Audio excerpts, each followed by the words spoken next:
we're also creating a warm, nurturing, loving space where the children feel safe, and we're protecting childhood. So that means not exposing them to too much adult information. You've probably heard talk about this. Obviously not inappropriate media and things like that. And we do this through stories. We tell them very beautiful stories with puppets like this here. And you'll notice that the puppets don't have any facial expressions. And that is so that the child, as they're listening to a story, they can put their own kind of feelings or emotions that they're experiencing through the story onto what they're seeing there. I was thinking about this as I was thinking about talking to you, and none of us walk around with a smile all the time, so it would be kind of silly for a doll to have a smile all the time, right?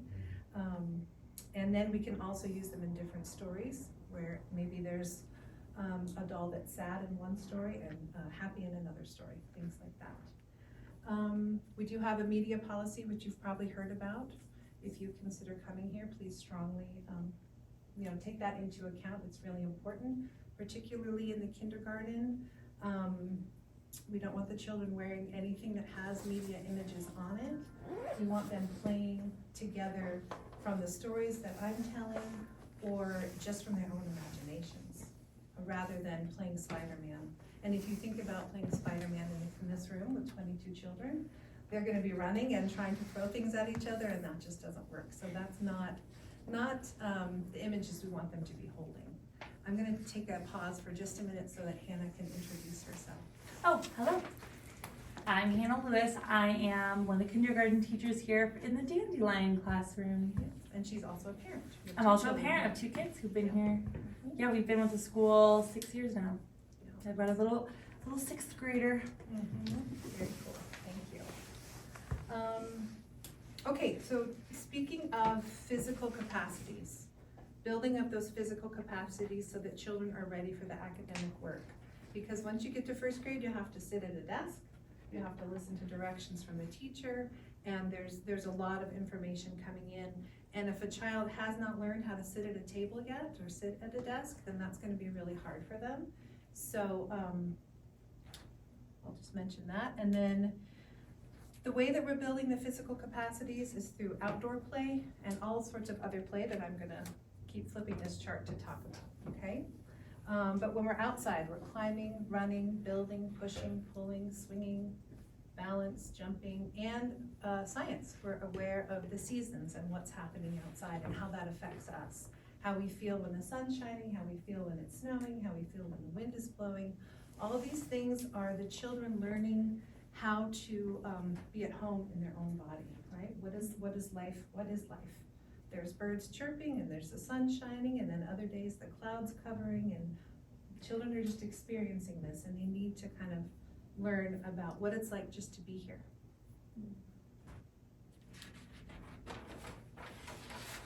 Indoor play. They're building. We have big blocks, we have little blocks, we have lots of cloths. You'll see cloths everywhere in the classrooms. So they're building, and they have to work together. They have to learn patience by waiting, sharing, taking turns, waiting in line. All of these things, waiting in line, they have to know how to do that when they go to the grade school, because a lot of them, they stay with us all day in the kindergarten, but once they go to the grade school, they have at least 4 other teachers they have to go to besides their homeroom teacher, and they have to walk in a quiet line through the hallways to get there. But when they come to us, they don't know how to do that yet. So that's one of the things we're teaching too. With the indoor play, they're also learning problem solving, and they're also doing lots of fine motor, gross motor, helping to contribute to the classroom by helping to prepare the snacks. And then we have circle time, which is also helping with the physical capacities. In circle time, the movement, they're doing lots of movement all day long, but in the circle time, the teachers are guiding that movement. So we're doing that with imaginative stories while we move through the room together, and we're being intentional about directionality. Some children don't know what forward and backwards is yet, and that's okay. That's what we're going to help them learn, and side to side. So all of that, we're teaching them in a fun way. So I'm not saying, now move forward, this is backward, this is left, this is right. I'm just moving with them and telling them a story while we do it. And they're just having fun, learning all these different directions. And yeah, all that stuff is happening. Crossing the midlines, we have these midlines in our body, which are also related to brain development. And so the children have to be able to do that physically to help this myelination happen in the brain that helps children with their academic work. Any questions at this point? Snack time.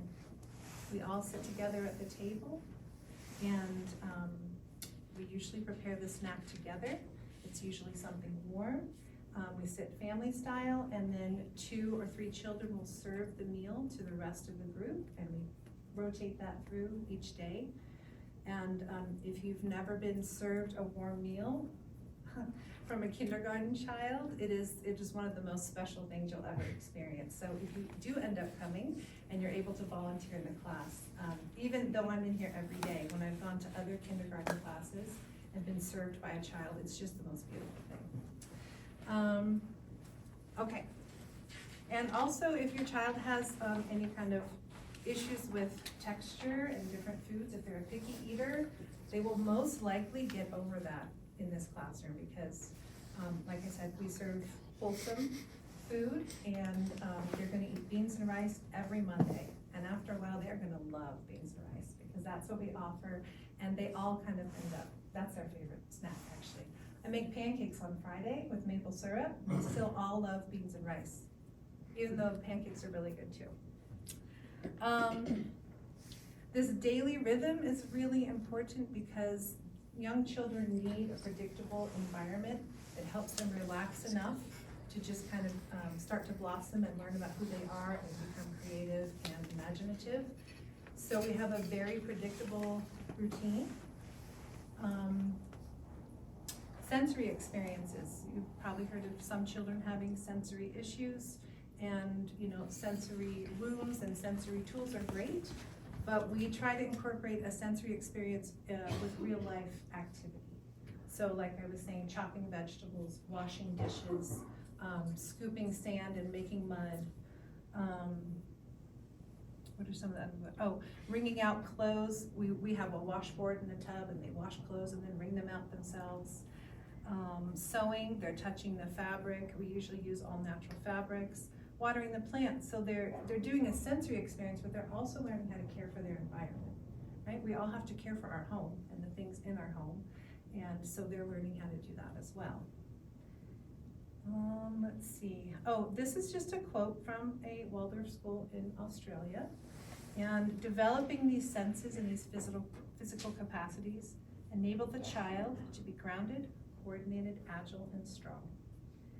And through these sense perceptions, the child learns to make their body their home. I thought that was really a nice way to put it. We all want to feel comfortable in our bodies, because if we don't, we're not going to feel comfortable many other places. So that's another thing that we're really trying to help the children with. And we have this kind of image of breathing throughout the day.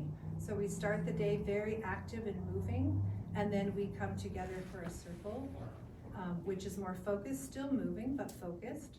And then we have our snack together, and then we go play outside. And then we come back for a story. So it's kind of this contraction and expansion all day long, which young people need because they need to move like every 20 minutes or fewer. So we are keeping that in mind as well. And I'll talk a little more about the daily rhythm as we go on. So when I was thinking about how to present this, because I have information that could fill the room, right? But what really matters for you all?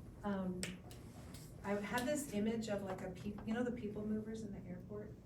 It's like, I mean, are we picturing our children getting on it and just going forward all the way to college? Maybe somewhat, but also we have to give them the time to just be children and to learn how to love life and love learning. So that's why we take it a little more slowly in the kindergarten and in the Waldorf curriculum in general, because we really want children to have the time to experience what's coming towards them and to do it in a joyful way. Like life can be fun. But I did wanna just touch on a couple of these things, cause I know these are important too. Like, what are people gonna need? What are your children gonna need when they get into the workforce? Even though it's a long time from now. One thing I wanna talk about is language acquisition. So we're not teaching the printed word and the letters in the kindergarten. That starts in the first grade in the Waldorf curriculum. But I had to take a 45-hour reading course a couple summers ago. All of us did, all of the early childhood teachers. And it was through the Colorado Department of Education. The #1 foundational skill for children, the way that they learn the best is through oral language. So that is the way that we teach, with stories, rhymes, and repetition. So when I tell the children a story, I'm not actually even looking at a book. I memorize the story and I tell it to them slowly, and I'm using a large vocabulary, like words like extinguished and things like that. And when I first start to tell the story, the children might not know what that word means, but after me telling the story 3 or 4 days in a row, they start to get the concept, because they're making those pictures in their head. Oh, extinguished means putting out a fire, because the hen blew water on the fire and the fire went out. So it's really important if you think about comprehension. That's why this is so important, is for comprehension later on. Because you can memorize black lines on a piece of paper, sight words, etc. But if you don't have a picture of what that means, it doesn't have any meaning, and then thus comprehension is hindered. So that's how we teach language in the kindergarten. We also sing a lot, and that really speaks to the children. I can say their name 3 times, Joseph, Joseph, Joseph, and they might not hear me. But if I sing their name, they walk right over to me. It's like magic. Try it with your children if you haven't done it. Sing their name and they will hear you if they aren't hearing you otherwise. I promise. You can sing everything. Put your shoes on, tie for shoes. It might feel really weird, but you could practice in the shower or something and try it. It works. Okay, and when we combine the stories and the songs and all of that, like I was saying in circle time, with movement, then we're just further increasing that brain connection and that brain development that happens, because these, crossing these midlines is all part of it. So here's the job skills for the future.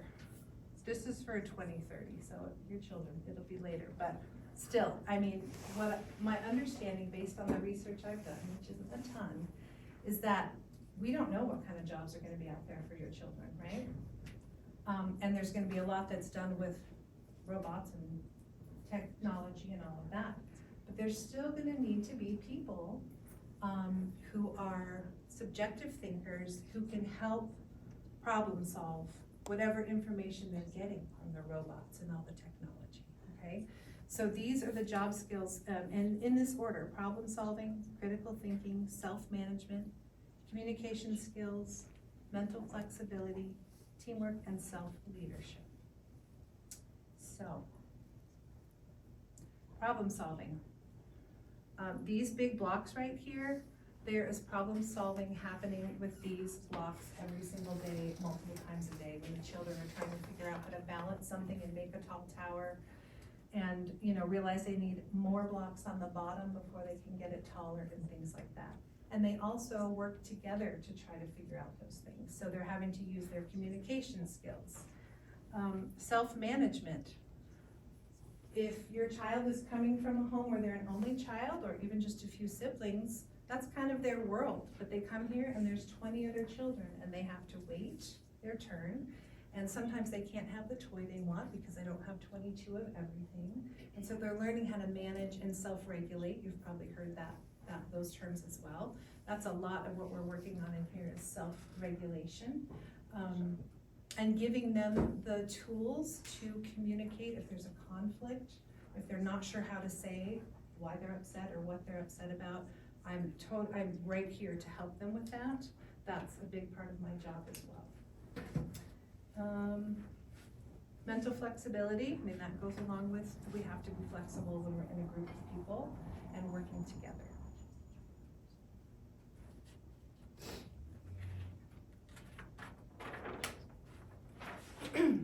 Okay, a day in the life questions before I just kind of give you a picture of what a week in the kindergarten looks like? Okay.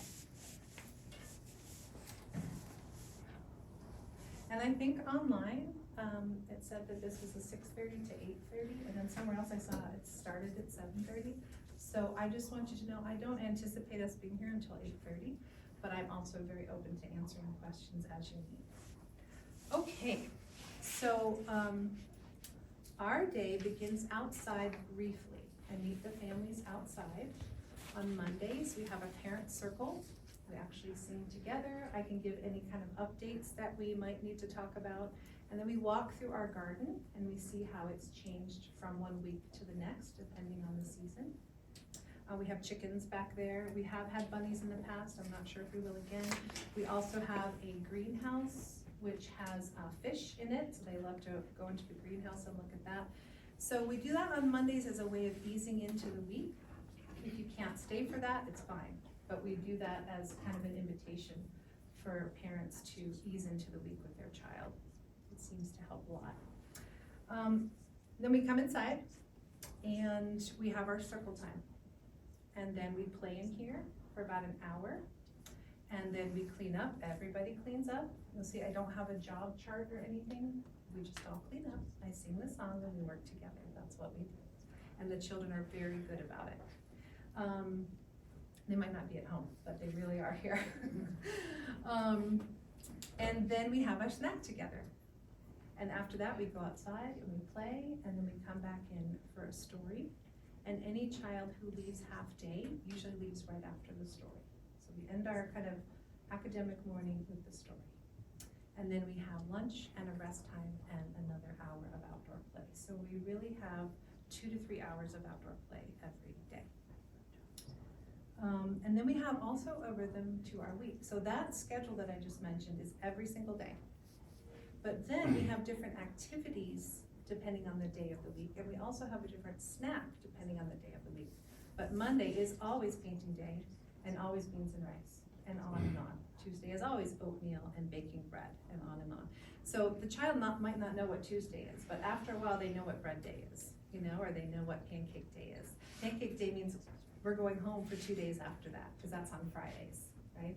So they start to get a sense of time, and they feel very safe in that. We sew, we do wet felting, they sew with sharp needles and use scissors, and they do really, really well. In fact, children who are going to first grade end up making puppets like this before they go. That's part of their milestone activity that they do in here.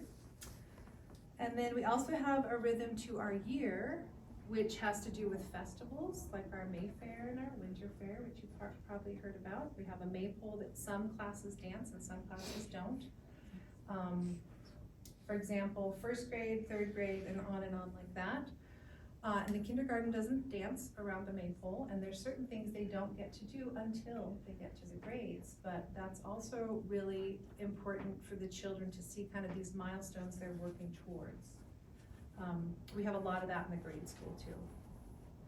So, I just cruised right through that. Any questions?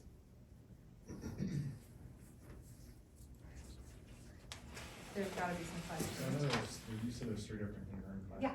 Are they all look like the same type schedule and everything? Yes. Okay. We do have flexibility, like, I was starting outside and we would play outside for a long time, and then, you know, we have flexibility in how we arrange that day, but we have all those same elements in our days. Okay. So one of the other classes, they're outside first, and then they come in and do their circle and do their snack a little bit later, things like that. Okay. But all of those same elements are in every kindergarten class. Yeah. Yes? I want to apologize for being late, so if It's you've okay. already been over this, but how many kindergarten classes are there? There's 3. There's 3? Yeah. And then I know that some teachers follow the kids. Could you explain that model? Sure. If That's you already called have, we can talk about it. looping. No, I haven't at all. Oh. That's called looping, and that starts in the first grade here. So this, I will stay here. I've been in the same classroom for almost 11 years. I moved from a different, Elise was in this classroom as an assistant many years ago with a different teacher, yeah. So that starts in first grade. Some teachers loop first through eighth grade. Some teachers loop first through fifth and then come back down to first. So that's important for relationship building. You know, the teachers really get to know how their children learn, what makes them tick, things like that. It's a really wonderful part of the curriculum. And I know they do that in some other schools as well. The looping. Yes. Sort of just on that topic, like if you mentioned that they go into different classrooms throughout the day, is the teacher like sort of that follows them just considered like their primary teacher, and then they have Yes. other teachers for different Yes. topics? That's Okay. once you get in first grade, not in kindergarten. Yeah, Okay. that starts in first grade. It's So called they're- their special subjects that they go to, games and movement, singing, ag arts, which is working in the garden, Spanish, things like that. Yeah. So they have kind of, it's more than homeroom, because it's really their classroom teacher who teaches their main lesson, which is the bulk of their academic work in the morning. Thank And you. that's the teacher that loops with them? Yes, Okay. yes, exactly. Yes. I know that Waldorf is always a little bit different, which is totally cool. Yeah. But is there some things like, picture day, book fairs, does any of that happen? Yes, yeah, we have picture day, and we do class photos and individual photos. We've had all different kinds of photographers through the years, and I think most recently we've used, I don't think it's Jostens, but it's something like that, one of those school photo people. And then, what was the other one you asked? Book fairs? Yeah, we do have a book fair. Yeah, It's one of our favorites. So. yeah, yes.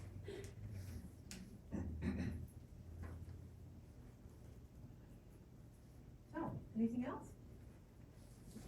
Sorry if you already described it at the beginning. Sorry that we were late again. But Fine. would you mind describing the media policy? Like I've heard different things. Like they don't Yeah. like there's no screen time obviously here, but Yeah. like at home, what are the expectations? So, Sunday night to Friday morning, we would ask that you please do not let your child be on the screen.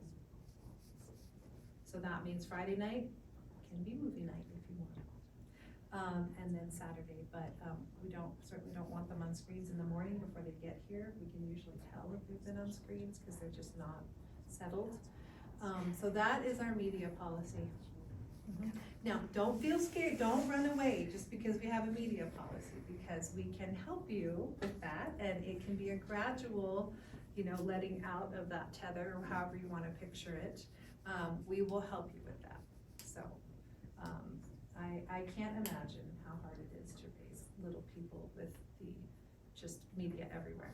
And yeah, so, but that is, especially for young people, but it's for the whole school. It really is what we're asking for the whole school. But for young people, they're sponges, and I know that's not even the best word. They're just like one big sense organ, right? They can watch a movie and they don't have the filter that we have to say, this isn't real, I'm still safe. They see a scary image, I'm sure it's happened to your child maybe. They see a scary image and they'll go dream about it. And it's a lot for children. And we want them to learn about the real world, helping you in the kitchen, or helping you fold laundry, or going for walks together, whatever it is that your family values to do together. Playing card games, board games, those kinds of things. Does that sound old-fashioned? It sounds nice. It sounds nice, it sounds beautiful. Okay, but I mean, that's kind of that part of protecting childhood and holding on to it for the children. It's just, I highly recommend also implementing a rhythm in your home. Even if it just started with like Taco Tuesday, every Tuesday you eat tacos. It just gives an anchor for the child in the week, and it actually helps us as adults as well. We know what to shop for. When we do the grocery shopping, we at least need to get the taco stuff, and then when we get home from work and we're tired, we know what we're making that night. It really can be a gift to yourself. And that's another thing we will help you with as well, is creating rhythms at home. Bedtime rhythms and morning rhythms are also very important for the child. Yes? You mentioned the half-day program, full day. Mhm. What are the hours? For next year, we usually end at 12, so we start school at 8, end at 12, but next year I believe we're gonna be stopping at 12:15 for half day. And then, probably 3 o'clock for the full day, so it'd be an 8 to 3 day or an 8 to 12:15. Yes? Can you explain how the classroom is set up? Oh, yeah.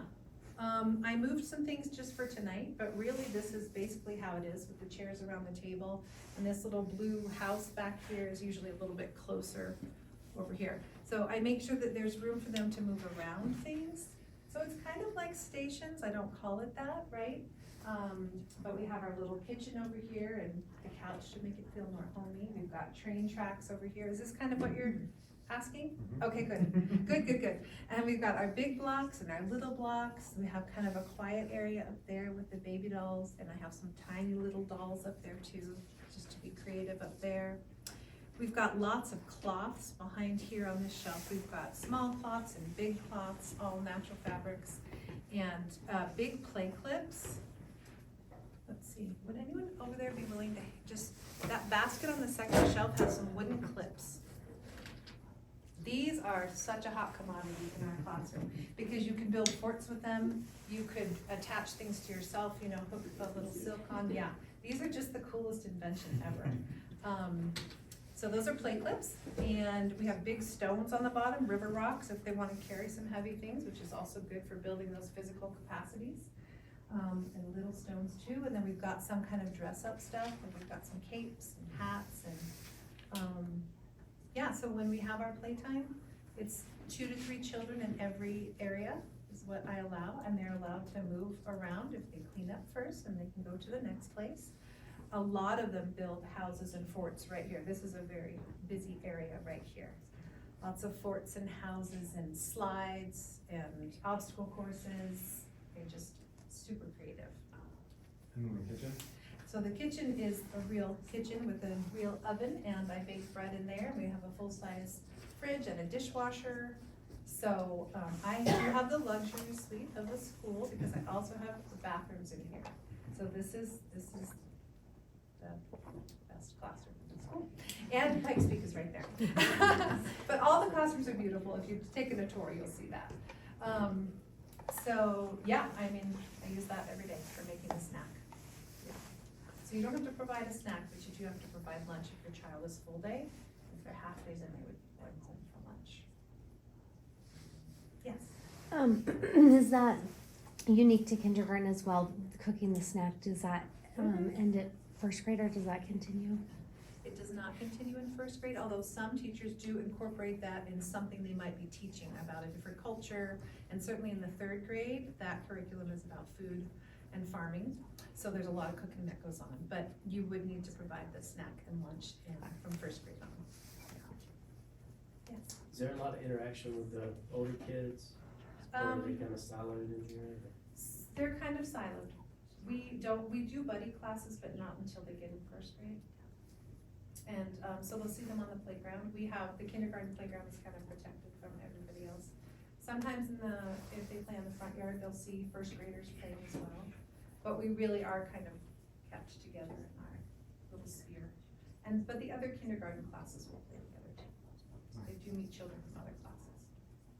And sometimes they'll see their siblings outside and give hugs and things like that. Anything else around that question? Is it just you with 22 youngins, or? No, I have an assistant. All the kindergarten classrooms have a full-time assistant and an afternoon assistant. Yeah, so. So Okay. there's 22 per class. 22 is our cap, yeah. Your cap, okay. Yeah. Yes. So there's 3 kindergarten classes, does that mean 3 different classrooms, or are they similar to? Yes, 3 different classrooms. Each teacher has an assistant. Yeah, they each have a loft. They're very similar. But with the teacher's own style added in, Yes. So, I don't know how to word this, but we're still kind of deciding between full and a half day. Yeah. Do you have like suggestions or like for your experience in this? Yeah. How old is your child gonna be? Well, he's 4, but he's 5 in early August. Yeah. So he's, yeah. I mean, I think half day is nice if you can do it, Okay. because then they can come home, have lunch, and sleep at home. Because they rest in here, they all lay down on the floor with a little mat and a pillow, and, half of them fall asleep, it depends on the class every year, who's gonna fall asleep. But I have, quite a few little ones who are doing full day this year too, and they're doing fine. So, I mean, I don't think, it's really up to the family. I know, yeah. You know, if you want your child to come home and be cozy with you, I would support that, you know, but otherwise we'll keep them cozy here. Does that help? Yeah. Okay. And then when if they're doing a 2 years and gonna go to first grade, you know, from here, if they're gonna do 2 years here, like your child would have 2 years most likely based on their age, then the second year, maybe you want them to do full day if they do half day the first year. Cause then it kind of is, you know, elongating the day, and they're getting used to having to keep it together all day long. Okay. Yeah. How do you guys assess like if they're doing 2 years or not? Is that just So, individually? it based on is how they- individual. Yeah.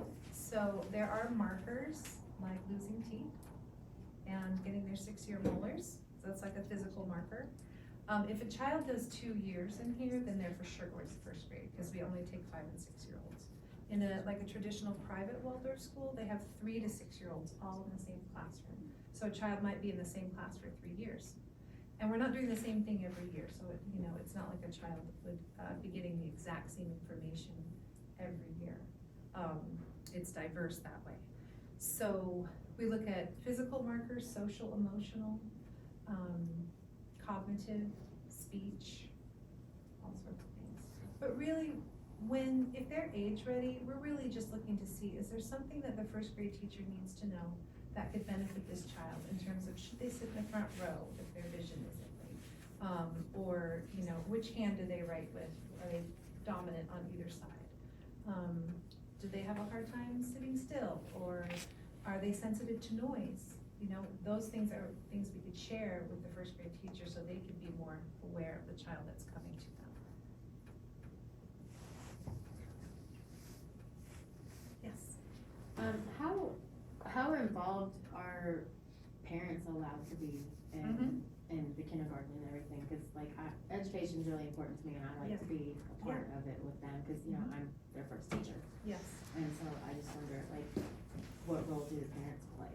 So first of all, in general, it's vital, right? Because I feel like we are working together for the health and education of your child. So we have to be in good communication, and in terms of volunteering, this week I had someone come this morning, and I have someone coming tomorrow. So I have someone who comes every Thursday to help us clean the paints. It's not the same parent every time, you can sign up. It really depends on the teacher, but volunteering happens a lot in our school. Okay. Yeah, there's always people, So parents. I'm a stay-at-home mom, and so Yeah. like, I wanna be involved. Yeah, in absolutely. everything I can with my, Yes. with my kids. That would be great. Yeah.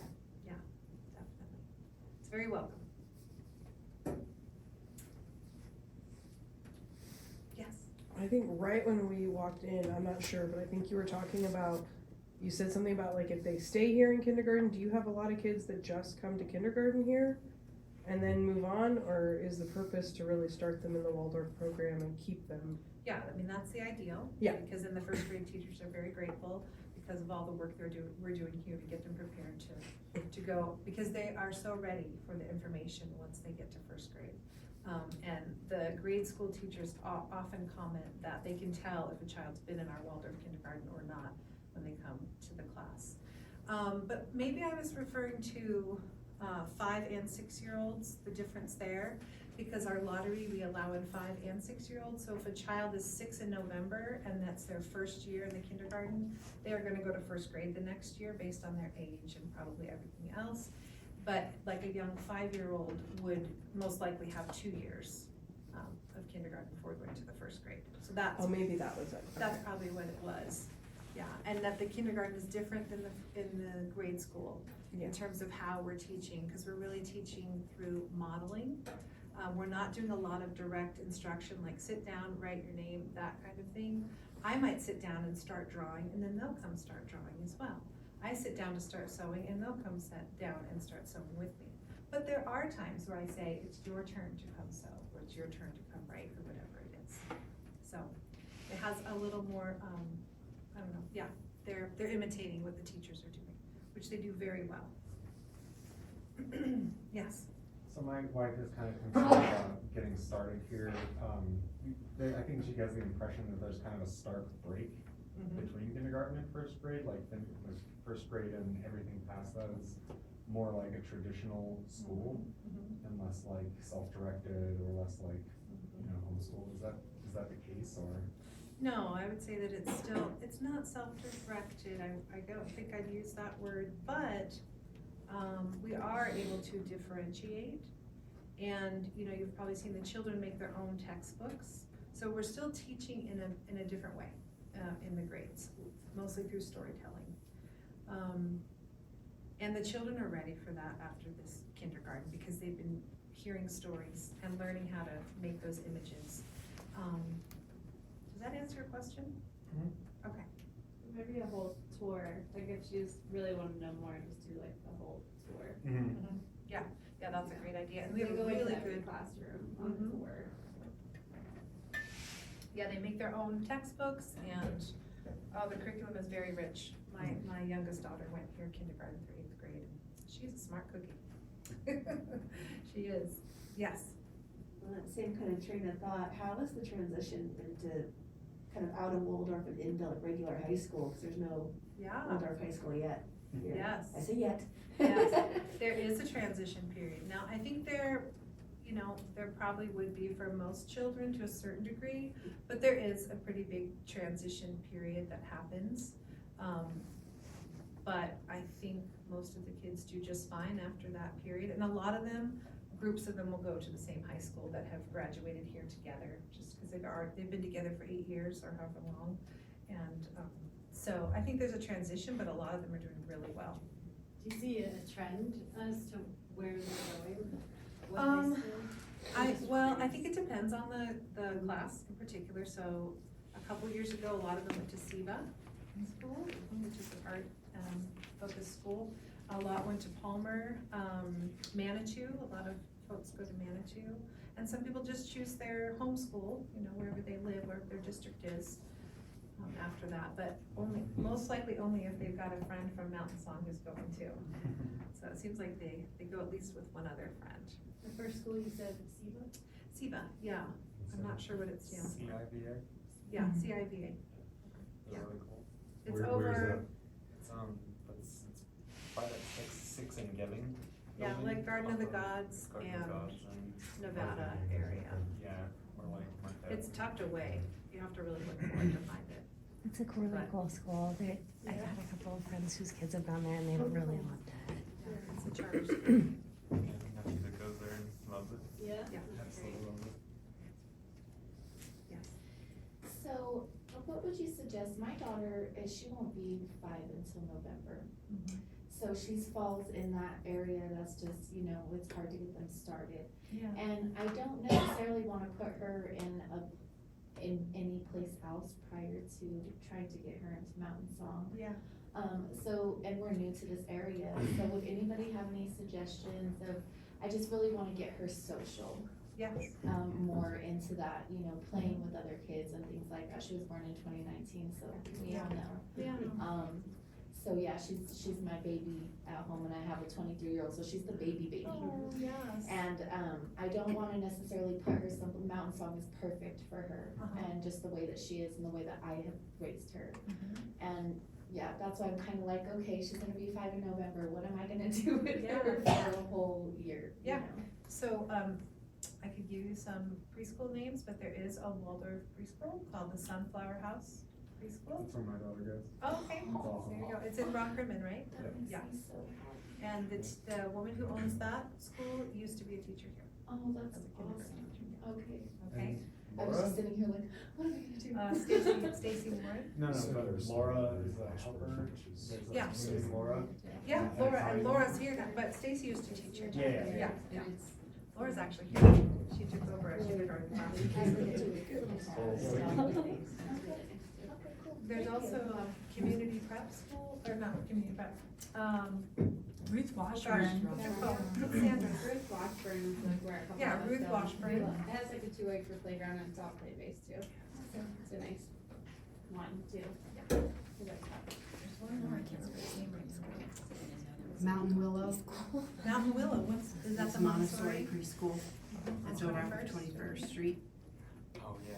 Yeah, so if you go up. It's also owned by a former Mountain Song assistant, kindergarten assistant. Oh, really? Yes. Who is that? I think her name's Melody. Oh. Well, that's great. So there are options. Yes. Awesome. Thank you, everybody. Yeah. How about, after-school programs? We have, it's called Innovation Learning, so we contract out with them. So they come to the gym and, if your child is in aftercare, we take them down there. It's, there's a fee for that. You sign up online. You can do it 1 day a week, you can do drop-ins, or you could do 5 days a week. And I think they're here till 6. And we have clubs for the older grades, yeah, after school clubs, yeah.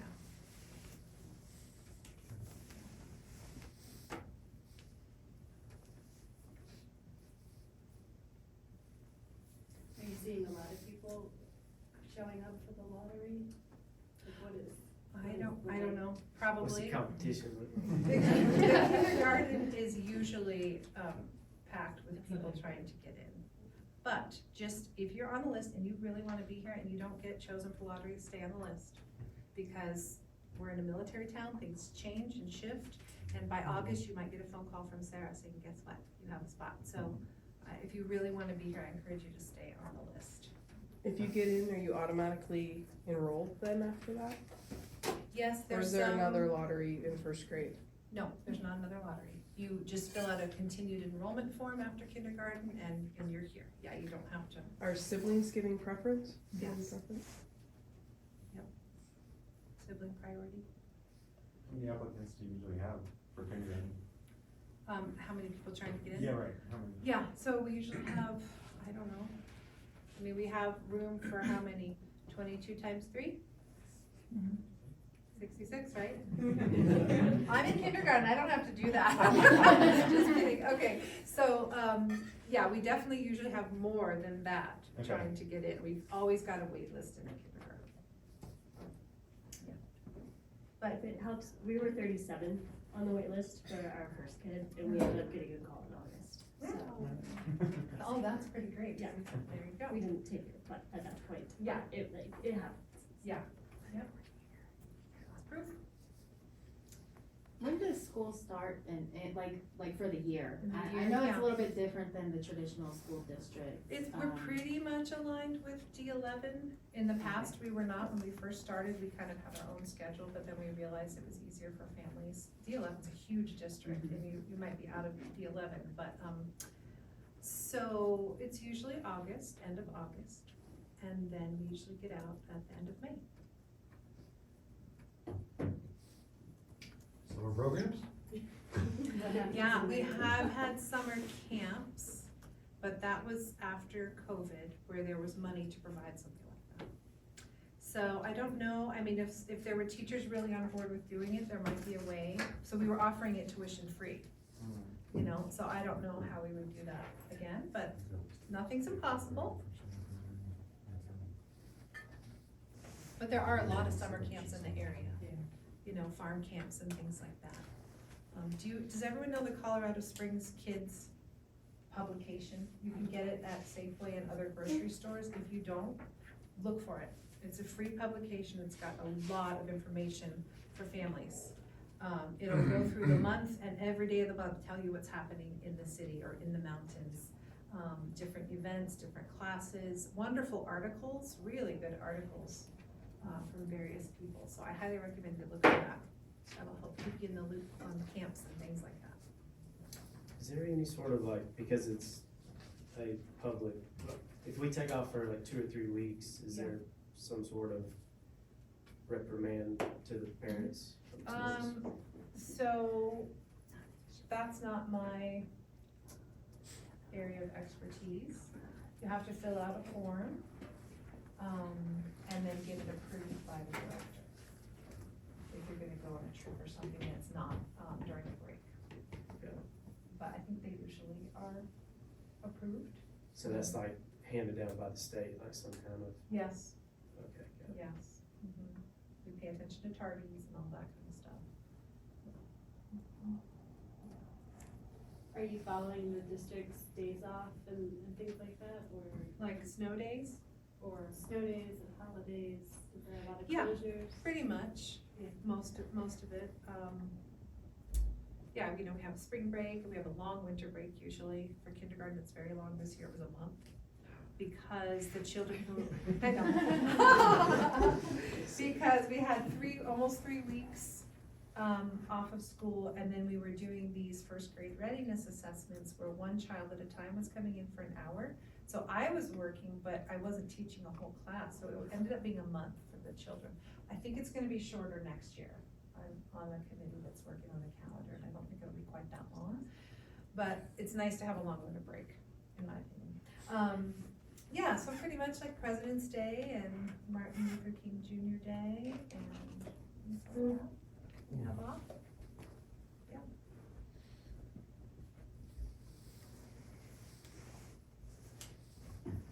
Okay, so, anything else? You have to tell me if I left something out. So all these things are true. The play-based kindergarten there's lots of creativity happening this morning. Like I said, I had a volunteer in here, and the children, there's pouches hanging up there by a basket, and the children sewed them themselves, and they had a parent in here helping. Very, very creative with just the building and the work that we provide for them. It's very busy. That's exactly how I would describe this morning. It was so fun. There were people folding laundry with the assistant. There were people sewing with 2 other adults, and chopping vegetables for soup. So lots of busy little people, and they love it. Yeah, somewhat flexible, yes. You know, we have the time, especially in the kindergarten, to help them solve problems, the social conflicts. You know, if I see a child having a conflict, I'll bring them together and say, what's going on? You know, and let them both be able to share whatever it is. And I can usually do a pretty good job discerning what's going on, even with just a few words from a kindergartner, because they can't always explain what's happening for them, you know. But we apologize and we move on. And there's an interesting thing that happens, and it was proven again today for me, where very strong-willed children will not get along in the beginning of the year, and then become the best of friends by this time of the year. It's like they just had to work out their power struggles. So there's a lot of really cool social things happening too. And we're helping them navigate those. So I think the children are really happy here. And I feel like that's a gift for them to be able to experience joy at school. I have a friend who teaches in, I won't say where, and the children have to write 2 paragraphs in kindergarten, and she said it's just absolute drudgery, and it's so sad. They're stressed out, they're pulling out their hair. I'm not saying it's like that everywhere, and I haven't been to a mainstream kindergarten in a long time, but we really do have to ask ourselves, why? Why do they need to write 2 paragraphs when they're 5? They will learn how, but it's really important that they love coming to school first, and getting along with other people, and sitting down and listening to the teacher. All of these things are so important before they begin to take on the academic work. So that's kind of how I started with that being our role and our goals here. So if you're feeling inclined, we would love to have you. And I'm sure your children are all precious. And even if they have little quirks, we will work with them.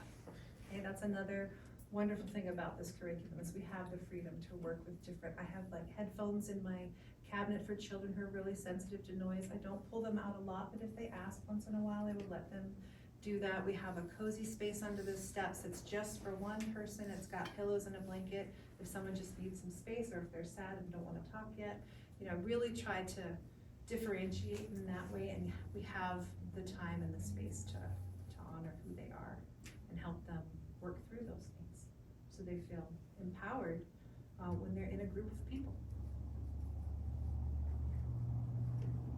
That sounds good, doesn't it?